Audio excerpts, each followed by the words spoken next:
She can go up to view at the top, yeah. Okay.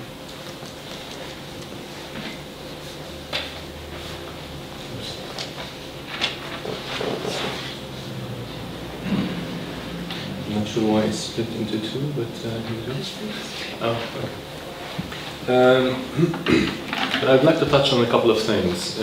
Architects working abroad, mainly from Western cities, has to do with exporting ideas, and it's exporting articulated ideas that could be built.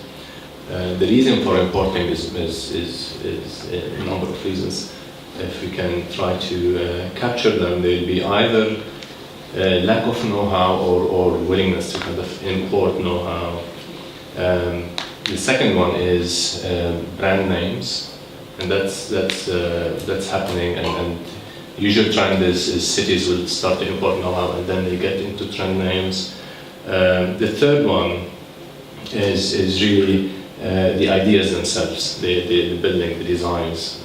And one of the things that we'd like to discuss is how can somebody based in London work, and this is a map, this is not lights in different cities, this is a map of our office working in different cities in the world, around 40 cities in the world.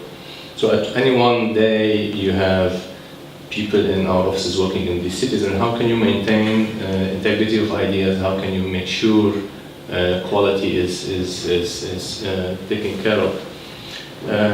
I want to take you through one route, which is personally involved in these specific cities, and some stories about a thread, a logic that kind of captures the experiences in Istanbul, Abu Dhabi, Shenzhen, and Kuala Lumpur. And the thread had to do with the finished product, the texture and the grain of the building. While the brief varies a lot, and you'll see the different typologies of buildings, they're not all high-rises, you have ground scrapers like airports and things like that. But the grain is extremely important. It's what makes the texture of the building, and some of it is designed to be seen from a distance, like this one in Turkey. Some of it is really touchy-feely, it's on the inside of the building, it's part of the interior. But that logic of morphing the grain into the kind of thread differs from city to city. In Istanbul, for example, it was mostly about a relationship to the past, about the use of articulation and texture that was used in the previous empire, the Ottoman empires, and how that could be interpreted in the modern way, and the quality of light that comes through those spaces or through those screens are part of some of the studies that were done, like you see on the lower part. Moving to Asia, Kuala Lumpur, that's a competition that we've done and we won in KLC. The idea of the grain turning into the texture on the building itself had to do more with the environment, how the building will lean out to create self-shading because the sun is almost vertical, and as you can see on the left right-hand corner there, the solidity of the building varying to create shading devices that at the same time from a distance will create things that you would see like big diamond shapes and lights that opens up to certain views and things like that.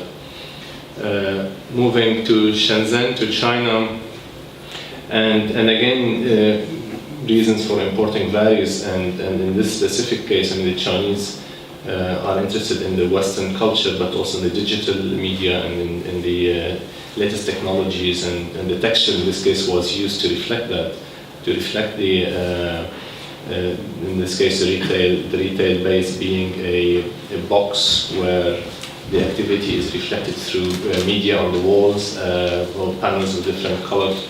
Interestingly enough, that was this is one of the few projects where it's a building that we're designing in China with the facade being fabricated in the UK.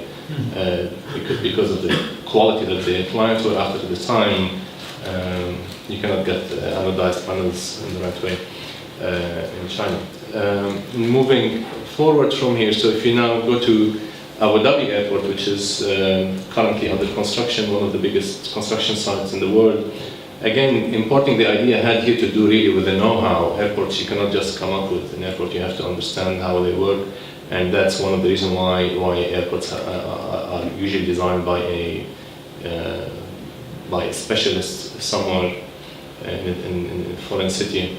Again, big gestures in this building. However, when it boiled down to what you see on the inside, it was about the sense of place, the use of local artists, the use of textures and patterns and things that will basically ground you in location. Most of the people coming to this building, by the way, are not leaving the building. It's 80% transferring passengers. So the idea was to create a mini city inside this building to be experienced. So this is the last slide. I'll leave it here. Great.